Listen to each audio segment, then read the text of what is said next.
Howdy, and welcome back to another adventure in iPhone photography here at Hasedia.com. Today, we're going to be looking at how I crafted this image using Snapseed. But before we do that, I'd like to introduce you to my Facebook fan page. It's facebook.com/Hasedia, and I'm running a little experiment. Right now, we just broke the 1,000 fan mark. So if you're already a fan, that's awesome. If not, please go to Facebook and like the page.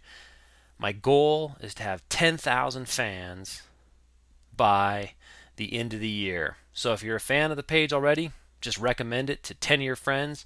If not, like the page and then recommend it to 10 of your friends. I'm real curious in this little social experiment if we can reach that goal of 10,000 fans by the end of the year. So I'm pretty excited about it.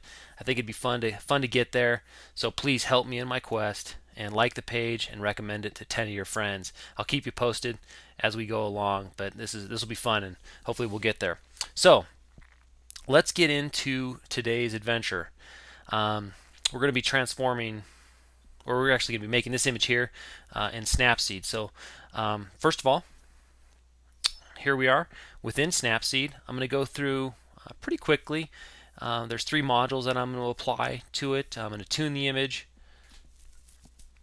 apply some tilt shift and some center focus. So the first thing I'm going to do is pop in here to tune image. Now I'm working on the iPad here. It works just the same on the iPhone, but it gives you a little more real estate when I'm presenting these videos so you can follow along. So the first thing I'm going to do is I like to up the ambience in this image, bring out some detail, and then also might up the brightness just a hair. And I'm going to go ahead and hit the contrast.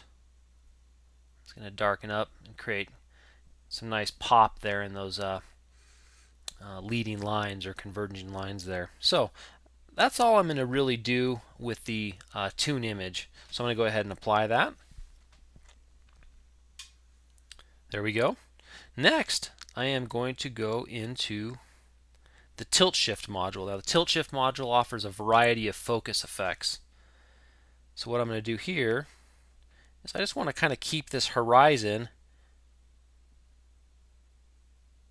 and the street signs in focus, and then the rest will be kind of a subtle blur. I don't want to go too crazy with the blur strength. I don't want that effect. I want a real kind of just a subtle. You can definitely over tilt shift if you know what I mean. So I try to keep it just a little subtle. There we go. And we'll put that there.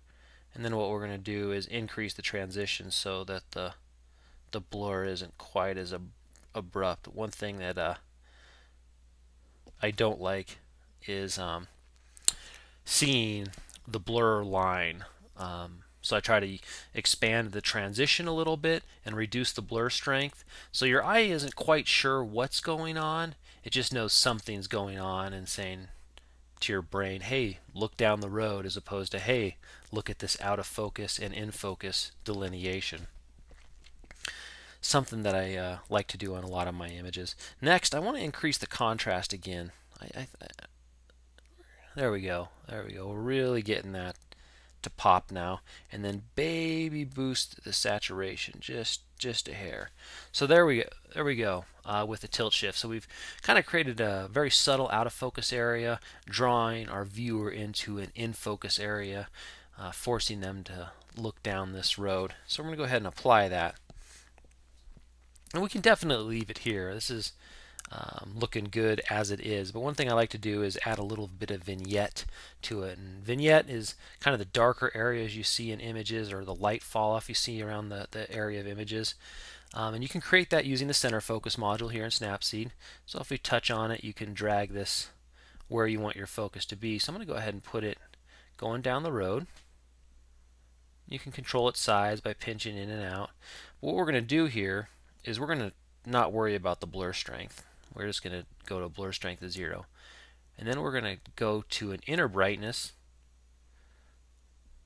of 0. So it's going to retain the same luminance values before we apply the center focus. What we're going to do is take the outer brightness down a little bit. So as you see, you can go really far down and make that super dark. But again, I like to kind of have it subtle.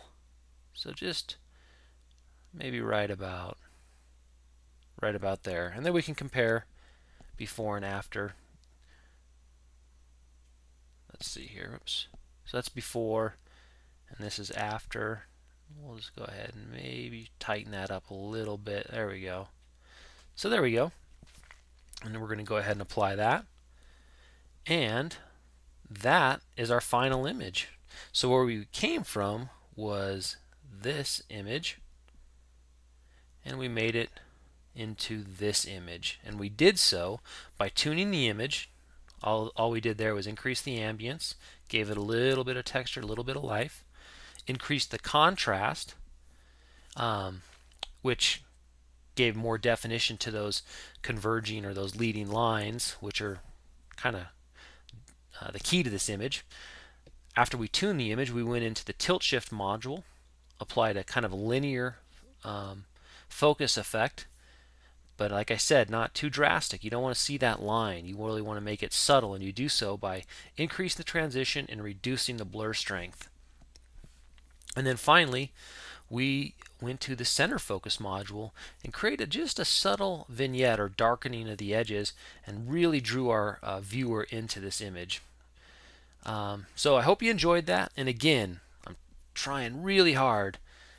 It's a big goal, but to reach 10,000 fans by the end of this year. So if you can do me a favor, like the page and recommend it to your friends, I would really appreciate you participating in this social experiment. So hope you enjoyed this adventure in iPhone photography, and we'll see you out there on the creative frontier.